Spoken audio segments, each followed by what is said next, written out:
인천항 연안 여객터미널과 제주항을 오갔던 대형 카페리 여객선이 운항을 중단하면서 그로 인한 피해가 항만 노동자들에게까지 전가되고 있습니다. 해양수산부 산하 인천지방해양수산청은 생계 위협을 받는 노동자들이 요구하는 항로 복원 목소리조차 묵살하는 모양새입니다. 인천항 운노동조합은 지난 15일 인천지방해양수산청에 인천 제주 카페리 운항 재개 협조 요청 공문을 발송했습니다. 인천항운노조는 지난 2023년 4월부터 장기간 휴항한 인천 제주 노선이 올해 1월 여객 운수사업자의 면허 반납과 선박 매각으로 운항을 완전 중단했다며 이로 인해 선박 하역과 고박 작업을 수행한 노동자 87명의 수입이 1년째 생계 위협을 받고 있다고 설명했습니다.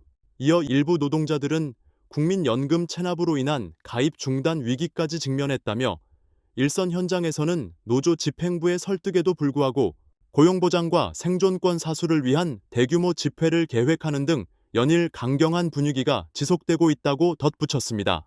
그러면서 인천해수청의 적극적인 개입으로 인천 제주 항로를 운영할 새로운 여객 운수 사업자를 선정하고 조속한 운항 재개가 이뤄질 수 있게 최선을 다해줄 것을 강력히 요청한다고 당부했습니다.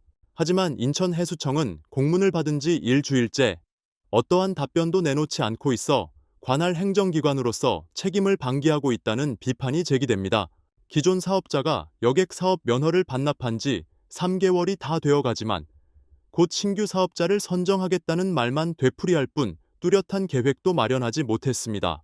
이로 인해 인천항 연안 여객 터미널 제주행 부두와 건물도 활용하지 못하고 방치 상태입니다. 인천투데이는 이철조 인천해수청장과 인천해수청 선원 해사안전과에 인천 제주 카페리 신규 취항 계획을 수차례 문의했지만 답변을 들을 수 없었습니다.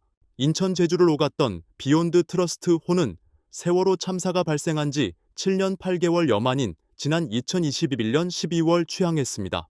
이후 운항 도중 엔진 고장 등 잦은 이상이 발견돼 지난해 4월 25일까지 6차례나 휴항했습니다. 총 운항 기간은 1년이 채 안 됩니다.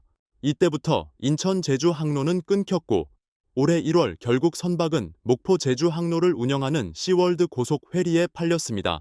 명칭도 퀸제 누비아 2호로 바뀌어 운항 중입니다. 선박이 팔릴 때까지도 인천해수청은 관리 감독한다면서 해당 사실을 인지하지 못했습니다. 비욘드 트러스트 호가 취항하면서 직전까지 인천과 제주를 오가던 화물선 KS 헤르메스 1호도 철수했기 때문에 인천 제주 항로는 완전 단절된 상태입니다. 이로 인해 인천항과 제주항 사이에 창출되던 물동량은 완전히 사라졌습니다. 이와 함께 하역업체 노동자들의 수입은 반토막이 났습니다. 인천항에서 매주 월 수금 출항해 화 목토 입항하던 비욘드 트러스트 호가 창출한 연간 화물 물동량은 약 4,700TEU입니다. 주요 품목은 겨울철 신선 화물과 삼다수 공사용 철근 등이었습니다. 여기에 출항할 때마다 자동차를 약 20대 이상 탁송했습니다. 인천항 운노조 관계자는 인천 제주 항로 복원 의무가 있는 인천해수청에 지속해서 향후 계획을 물었으나 답변을 들을 수 없었다며 고용 위기와 생계 위협을 느끼는 항만 노동자들의 불만이 고조되고 있어 대책이 필요한 상황이라고 설명했습니다. 이상 인투아이 앵커였습니다.